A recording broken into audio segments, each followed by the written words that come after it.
Hey, what's going on, everybody? Welcome back to the channel Pigskin Addicts. Back again with another video. So we are smack dab in the middle of NFL draft season. Again, I love it. Love going over these prospects. Love watching tape. Love looking at pro days, numbers, 40 times, all of that stuff. Love it all. So as you guys see on this thumbnail, we're going to cover another prospect today. Jalin Hyatt, the wide receiver from Tennessee. Now, this guy has really impressed me. He had a very fantastic season in 2022. He really is a guy that can take the top off of a defense, and he is very impressive with his speed. So he's a guy that I want to go over here, and I want to see how he would fit in to what the Chargers are doing now, and whether or not I think he's a good draft pick or not. So without further ado, let's jump into it. So Jalin Hyatt, he's a junior from Tennessee, 6 feet. I believe he weighed in at 176 pounds at the combine. So he is not a guy that has a lot of size. His height is fine, but when you're looking at his weight, that could be some type of concern. He's a younger guy, so I do expect him to put on muscle as time goes on. So I don't think it's that much of an issue right now, but it is something to look at, right? It is notable that he's a little bit on the slender side, but when you're that fast, it really doesn't matter. So when you're looking at him, he is an athlete, right? This guy's a special athlete. When you watch him on tape, if you even watched him during the regular season, right? I know the Alabama game was, I think, one of the most watched games in college football. A lot of people seen him, and that's when he really stepped into the national spotlight. He had 5 touchdowns that game. He showed off all of the tools in his bag, and if you even watched him there, you've seen that this guy is special, right? He's special, and he has a very bright future ahead of him in the NFL. Now, at the combine last week, he ended up running a official 4.41, I believe, and I think that was a little bit underwhelming for a lot of people. When you watch his tape, he is running past people. He's running past some of the faster DBs, right? Some of the faster players in all of the SEC, and he's running by them effortlessly. So I think the 4.4, it probably puts a little, doubt in people's minds. And to be honest with you, I think it's a good thing for the Chargers, because I think that he could fall. I think he could fall and potentially fall into the second round, right? His 40 time wasn't as fast as everybody expected him to be, and I know 4.4 is a very fast 40 time, but there was some stuff going around that he had ran a 4.2 like earlier in the summer, in the summer of 2022, before the season got started. Like, he was clocked in at 4.28 or something like that. So I think a lot of people were kind of expecting something like that, or at least like the low 4.3s. And he wasn't there. So I think that could benefit the Chargers if they're looking to add a speed receiver in the draft. I think he is going to drop. I don't think he's going to be, in that top 25, top 30 range. Maybe as you get towards the end of the first round, maybe a team can take a swing on him, but it's probably likely that I think he falls to the second round. So if you're a team that is looking to add a speed receiver, and if you're looking to get a speed receiver at a value price, right, a value draft pick like that, I think he is a guy that's going to be there early in that second round. Now, his speed is not to be questioned. I know the 4.4. I know it didn't impress a lot of people. It should. If 4.4 is fast, it's blazing fast, but his speed is not to be questioned. Every single game you see his speed on tape, and he has easy speed. I don't think that he is a track guy. He doesn't seem to have the type of track technique. I think he just is freaky fast, honestly. He has easy strides. His strides remind me of Randy Moss a little bit, where he's running fast as hell, but he doesn't appear like he's trying all that hard to be running fast as hell. Like, his stride is very similar to Randy Moss. It's easy speed, right? It's easy. It looks like he's doing it, with a low amount of effort. So that is definitely something that is attractive to a lot of teams, and it's attractive to the Chargers, right? They obviously need some speed, so I think that would really fit in well. Now, to kind of cover, some of the question marks around him, right? Obviously, I mentioned his size. He's not the biggest guy in the world. We know that the Chargers, when they draft wide receivers, they normally draft guys who have size on them. Even when you look at Josh Palmer, right? Josh Palmer is not a small guy by any stretch of the imagination. That's a bigger guy, right? He's 6'1", 6'2", 210, 215 or whatever, right? He's got some weight on him, right? He's a grown man, and he's not a guy you can get down with arm tackles. So Jalin Hyatt kind of does not fit the profile of who the Chargers typically, go after in the draft as far as wide receivers. So I think that is something, you can question, obviously, his size. Now, when you look on tape, right, he worked primarily from the slot position, right? So he really did not, face too many defenses where he was getting pressed off the line of scrimmage.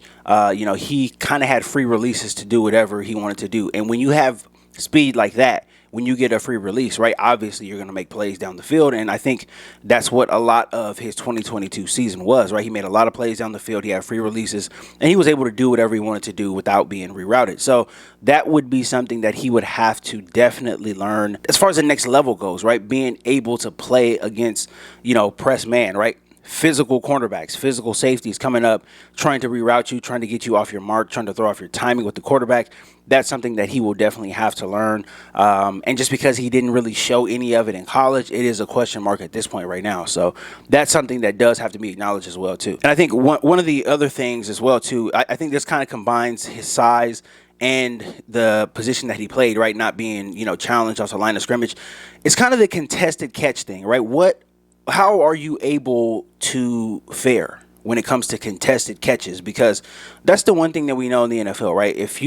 Even if the fastest guy, right, Tyreek Hill, he a few times a year, right, 5 to 6 times a year, he will have to go up and make a contested catch, right, because the ball got underthrown, right, maybe the quarterback got hit, maybe there was some miscommunication or something like that. You know that you're not going to be running open scot-free every time down the field, right, so you're going to have to get downfield. You're going to have to be able to make contested catches. I didn't see a lot of that from Jalin Hyatt. And again, that's something you could learn, right, it's something you can get better at, but just because we haven't seen it on tape, this is something that you have to question, right, whether or not he can do it because you just haven't seen him do it. So we know for sure you're going to have to make tough, physical, contested catches in the NFL. Doesn't matter how fast you are. Doesn't matter what defense you're playing against. That's something that you're going to have to do, right? It's kind of non-negotiable, from the wide receiver position. You're going to have to do that. So can he do it at a good enough level, right? Can he do it at an NFL level? Again, something we haven't seen, so we have to question it here, and we have to wonder if it translates with him, going to the NFL. Now, two more other things, right? Two more questions that kind of stand out to me.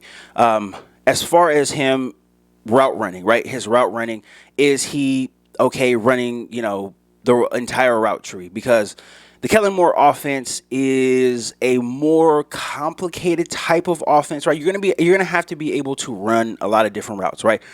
We've seen what CeeDee Lamb, we've seen what Amari Cooper did in Dallas, right? Those guys are pretty damn good route runners.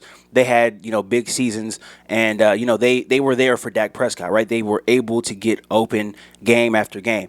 Jalin Hyatt is not a guy. He didn't really run a lot of the route tree. Most of it was, big plays down the field or screens, right? And the intermediate stuff, he really didn't show all of his tools when it comes to the intermediate type of routes. That's something that I question with a lot of college receivers coming out. It hasn't seemed to bother a lot of them, but sometimes, different programs produce different types of receivers, right? Now, Josh Palmer came out of Tennessee. He's a very good receiver. He can run the entire route tree, right? We know that. But Jalin Hyatt is a different type of player, so I don't think we can just give him credit based off of how Josh Palmer has looked. I want to see him run the entire route tree. I want to see him run routes against zone coverage. When you look at the tape and when you look at a lot of his big plays, when you look at a lot of not even just the touchdown plays, right, the huge bombs, but when you look at the 20, the 30-yard gains, right, he is running those against man or some form of man coverage. I didn't really see him sit down against any zone coverage. And that's one of the things you're going to have to do in the NFL. You're going to have to sit down in zones. You're going to have to present a good target to the quarterback, and you're going to have to make a physical catch, right? You know you're going to get popped. You got to hold on to the football. That's one of the things that I want to see him do in the NFL. It's not a lot of that on tape. So, again, that's something that you can question. The other thing, too, and this is the last thing, 2022 was a big year for him. But before then, he really wasn't a guy that was heard of or talked about very much. And Is it the 1 year wonder thing? We don't know, right? We don't know. I know Tennessee, their program has had some turmoil, right? They've had some issues, some controversies. I talked about it with Derek Ainsley, our new defensive coordinator, when he was the defensive coordinator at Tennessee, right? He had to leave because it was a pay-for-play type of scandal and all of this type of stuff. So there's been some scandal, right, at the University of Tennessee, and whether or not that has affected the players, right? Whether or not that could have affected Jalin Hyatt's 2021 season, we don't know, right? I can't speak to that, but I do know that when you just pop out of nowhere with one big season, sometimes that can be questioned, right? So it just doesn't translate all the time into the NFL, right? You would like to see a guy get better as the years progress, freshman, sophomore, junior year, right? And you typically don't want to just see a guy pop out of nowhere, have a good season, be a top 20 draft pick, right, going to the NFL and not produce. That's what you're trying to avoid. So I think for the Chargers, if you're looking at Jalin Hyatt, I do think that there's a possibility he could be available in the second round. I do. As far as him being a first-round pick, I really, really like him. I love his speed. But I do think that there is some inherent risk involved with drafting a guy who is so small, right? And I do think that there is going to be an adjustment period for him. Not just him, but Zay Flowers, right? Some of these smaller receivers, they're going to have to adjust to the physicality of the NFL. Being 175 pounds, right? 17 games, I don't know. I just don't think that is something that is, something that you can bank on, right? You can't bank on him being healthy every week, being that small, right? Especially if you want to integrate him into the game plan, get him 6 to 7 to 8 catches, right? Can he absorb all those hits? Is he going to be healthy, right? Would he be healthy for a playoff game? Like, there's a lot of questions that you can ask. So I think the Chargers, if they wanted to add him, I think he could be there in the second round potentially. Maybe the Chargers can trade up in the second round, right, just to ensure that they go and get him. But I do think that he'll be available at the second round. I don't think the Chargers should take him with a first round pick. If they did, right, I would be happy. He is a burner, right? He's a guy that is kind of in the mode of a Jalen Waddle from the Dolphins, right? If he can end up being something like that, right, I think that's his upside. Then obviously, yes, I would be happy. But again, there's still some inherent risk when you're drafting guys who are so small, who have came up out of nowhere, right? They haven't really been hit. And, the adjustment period from Tennessee to the LA Chargers, right, is going to be a very, very, very difficult thing, especially with everybody learning a new offense and, Herbert trying to get his chemistry down with his receivers in this new offense, and then having a rookie come out, some of it is just a little, it's a little unsure to me. So I don't know. I would love to see him on the Chargers again. If he's there in the second round, I think the Chargers should go get him. But as far as a first-round pick, I would like to see the Chargers go in a different direction. But I do think Jalin Hyatt is a very talented, very, very talented wide receiver. I cannot wait to watch him play no matter what team he's on. I think with his speed, his rare speed, his athleticism, I think he can give a team a very, very, very good target on the outside, right, in the slot, whatever. Somebody who can take the top off of defense, be a very exciting player, right, have some really, really good looking highlights, right, and can really, really give a boost to an offense and a quarterback. So no matter what team he plays for, I'm looking forward to watching him. But I would love to see him on the Chargers, just not in the first round. I just don't think that is worth it. And I think there is some risk involved that the Chargers normally, just they say no to stuff like that. So I am not holding out hope that he will be a Charger in the second round. But if he is, it will be a good thing. But that was my breakdown on Jalin Hyatt, guys. Thank you guys so much for all the support. I really appreciate it. Shout out to all of my new subscribers. Shout out to everybody who watched the podcast with me and the Boat Bros. We collaborated just the other day. We had a really, really good podcast. So